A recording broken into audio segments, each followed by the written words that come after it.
Yes, I would have to say that mobile has definitely become the world's first universal technology.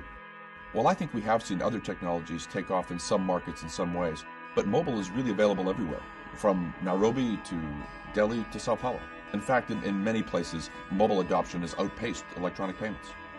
On the one hand, there are millions of people that have cards that don't use them, and on the other hand, there are people that don't have access to any financial services at all. So essentially, we stepped back and we said, how do we connect this phone with this card to unlock the potential of our network?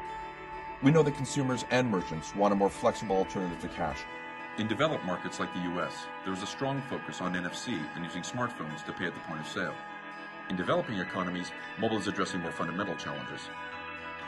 We know this is true because there are almost 100 closed-loop mobile payment systems in these economies where traditional payments infrastructure isn't available. In these countries, people spend hours in line with cash just to complete simple, everyday transactions. So we thought about how Visa can add value, doing things we do well: security, reliability, convenience, and interoperability. We envisioned a user experience that was intuitive and easy to use for basic payment types. We envision solving very specific challenges like paying bills, buying train tickets, or sending money to family or friends that today can take hours with cash. So in opening up these closed loops, we can bring all the benefits that come with Visa to millions of new consumers and merchants. Of course, what works in sub-Saharan Africa doesn't necessarily work the same way in Russia. There are many different handsets, operating systems, and user experience in these markets.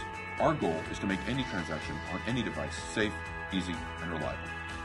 And that's why we're going to need a number of partners to help us implement this new Visa Payments vision.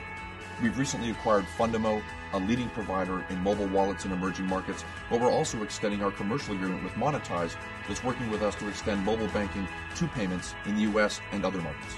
So when I think about mobile money, I think for the first time, the technology's ready, the countries are ready, and we have the opportunity to move the world from cash to electronic payments.